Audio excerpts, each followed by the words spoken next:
everything on the outside looks so much different. You feel like you're in a race car. Completely off the wall, bat crazy, but they did it. Oh, it's touchscreen? Mm-hmm. Fancy. Cue burnout. Follow the flow. Kill those beats.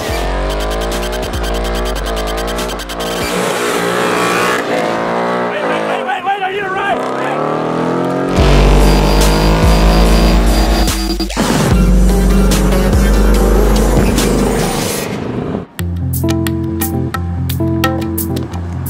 So walk me through some of the exterior upgrades on the 2018 compared to the 2017, because everything on the outside looks so much different. So the first thing you'll notice is the aggressive front bumper, and actually the hood is a lot lower, similar to the GT350. It's all quite a bit more aggressive, and there's vents, but they're kind of blank vents. It almost looks like Ford was thinking, hey, let's open this up for people that want to mod the car so they can make brake ducts and intercooler vents and all kinds of different stuff. I mean, am I far off on that? You're exactly right.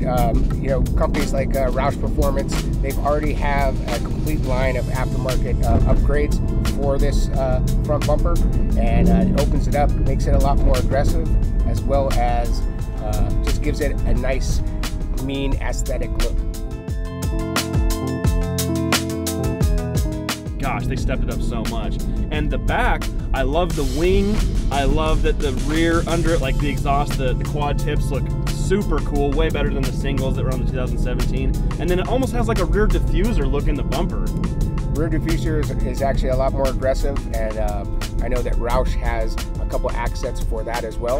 Talk to me about the 10-speed transmission. It's a 10R80? Yeah, so when we ordered this vehicle, we went back and forth about, hey, do we want to go with the manual, do we want to go with the automatic? Coming from a daily driver that is a manual, I'm used to driving that. I'm used to filling those gears and getting deep and dirty with that vehicle. But I tell you what, after driving this 10-speed for about an hour, I fell in love with the transmission. How is the 10R80 with these paddle shifters in Mustang? The paddle shifters in this car, Brad, they're incredible. The way this thing shifts, as soon as I go up the power band, it goes for third, fourth, fifth, sixth. There is no delay on this. This car makes way more power than the 17, like way more, like mind-blowingly more. Sure. So when we did the stock dyno on this thing, this new 5.0 Coyote engine, put down 421 wheel horsepower and 391 foot-pounds of torque. That is crazy, because the 17 puts out like between what dyno you're on, like 350, 360. Yep. That's a massive jump. What did they change? This new Coyote engine, it now comes with a dual fuel, which is port and direct injected. That's so cool. Yeah. And just the enhancements, it actually has a lot of features from the GT350 as well. Some of the internals carried over from the GT350 success to this new Coyote engine.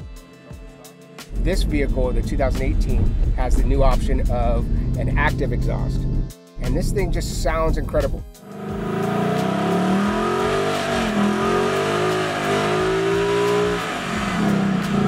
We're almost at 3,000 miles on this vehicle, and it's hard to want to upgrade the exhaust. I mean, you actually have to say, hey, what's wrong with this? There's very little I can find wrong with this exhaust. The way that you're able to customize it, even in the morning, this vehicle comes with a mode called quiet mode. All right, Ford called it good neighbor mode. All right, we all know what that means. That's right? funny. So the suspension is magnetic in these, correct? It's an option, or does it come in all of them? No, that's correct. So you can option out the 18s now with the magnetic ride suspension, which previously was only available for the GT350, GT350Rs. And the difference in ride quality is night and day.